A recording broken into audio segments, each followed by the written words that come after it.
आज आपण रेस्टॉरंटमध्ये मिळते त्याप्रमाणे मटन हंडीची रेसिपी बघणार आहे. एकदम सिंपल आहे पण रेसिपी सुपर बँगिंग आहे.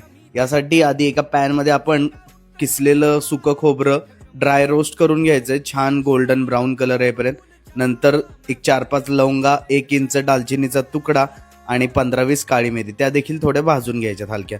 नंतर 2 कांदे घेतले तिथे त्यांना भाजून घ्यायचे. इथे तुम्ही बघू शकता खोबरं आहे, कांदा, आलं, लसूण, खडे मसाले आणि कोथिंबीरीचे देठ आहेत, फक्त कोथिंबीर नाही आहे. ह्याचे छान एकदम स्मूथ पेस्ट करायचे.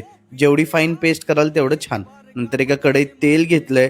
हा आता आपण केलेला जो मसाला आहे तो, आणि त्यामध्ये 1 चमचा आपण बाजरीचं पीठ घालायचंय. बाजरीच्या पिठाने एक छान बॉडी येणार आहे आपल्या रश्श्याला. नंतर त्यामध्ये हळद, बेडगी मिरची पावडर, कांदा लसूण मसाला, धणा पावडर. धणा पावडर ऑप्शनल आहे पण कांदा लसूण मसाला मस्ट आहे. सगळे छान मसाले सुंदर भाजून घ्यायचे.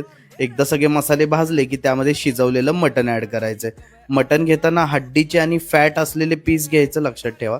सीना वगैरे असे पार्ट्स घ्या जेणेकरून एक मस्त टेस्ट येऊन जाते. नंतर तेच आळणी पाणी ॲड करायचं आणि एक उकळी काढायचे.